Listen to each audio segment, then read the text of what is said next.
They were hailed as the fiercest warriors of the ancient world, champions of discipline, glory, and death. But beneath the bronze helmets and polished shields lay a silence far more terrifying than war itself. Sparta did not simply conquer its enemies, it conquered the very concept of weakness. It hunted doubt, silenced emotion, and forged obedience through fear.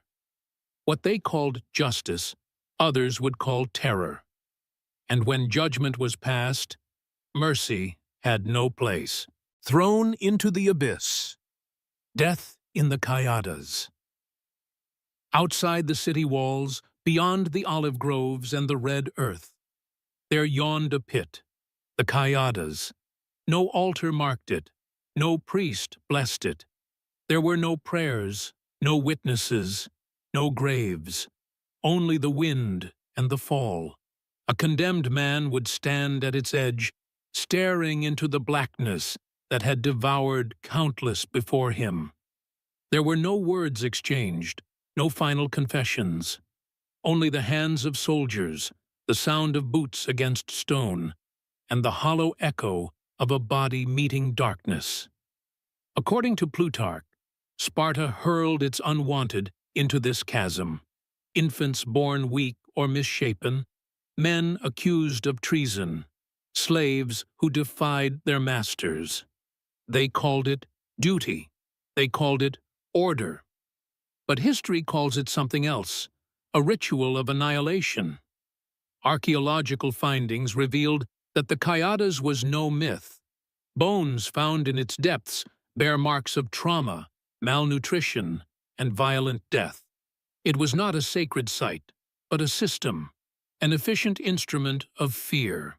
Those who fell into it were erased, not honored, their families forbidden to mourn, their names swallowed by the earth itself.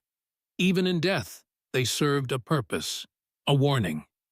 This was how Sparta maintained its perfection, by casting imperfection into the void.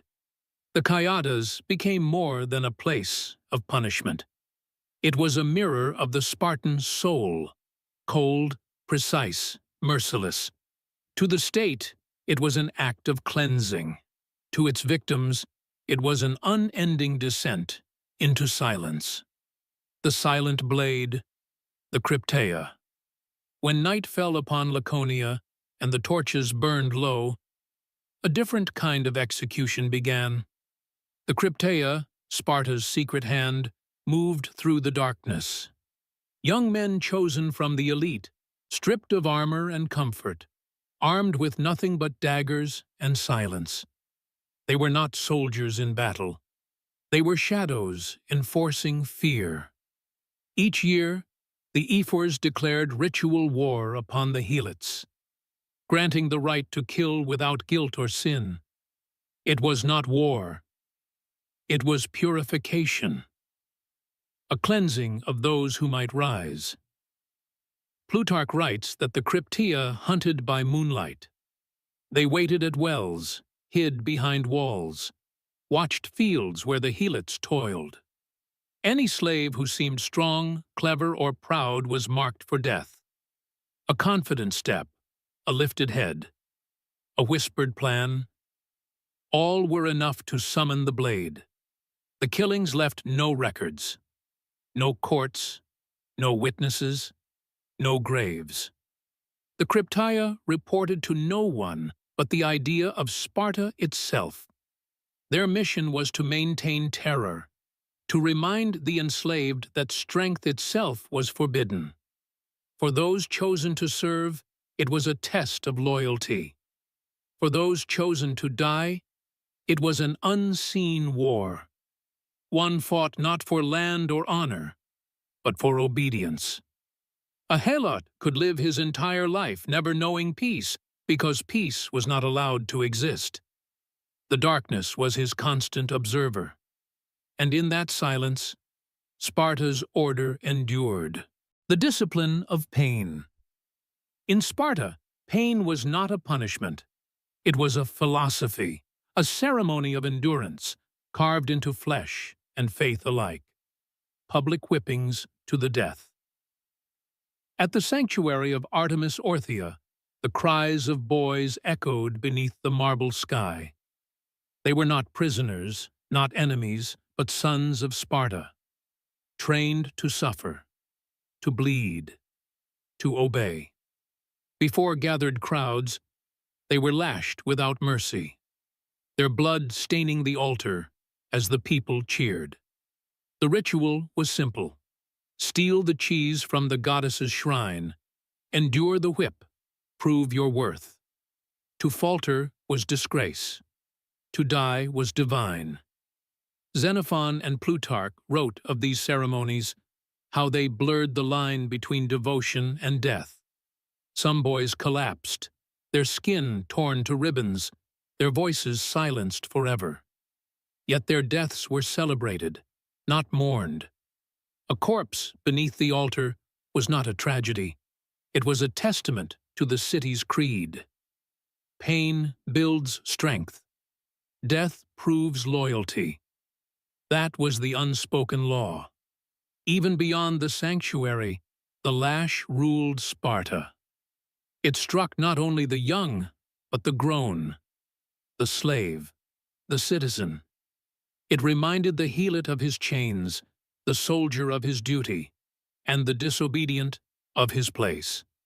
Blood was both warning and worship. Helots could be flogged for insolence, for failure, for merely existing too proudly. Their screams were lessons that the state's control extended beyond the body, into the soul. The whip did not only punish, it preached. And through it, Sparta's iron discipline endured across generations. Those who survived bore their scars as silent oaths, proof that they belonged to a city that believed obedience was worth dying for. Those who did not survive became part of its legend, reminders that endurance was not enough to guarantee life. Left to starve, death by isolation. Some were not granted the mercy of the blade or the spectacle of the whip. They were entombed instead, sealed away in darkness, left to die slowly, unseen and unheard. Sparta's isolation was not metaphorical. It was a weapon.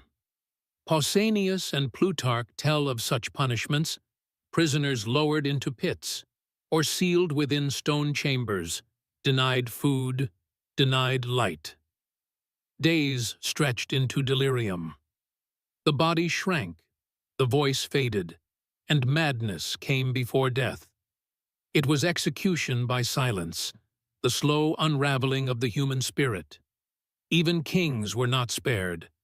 Pausanias, once a hero of the Persian wars, was accused of treason and walled inside a temple by his own people.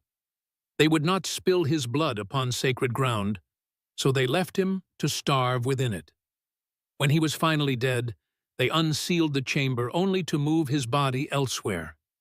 His death was not an accident of cruelty, it was the perfection of it.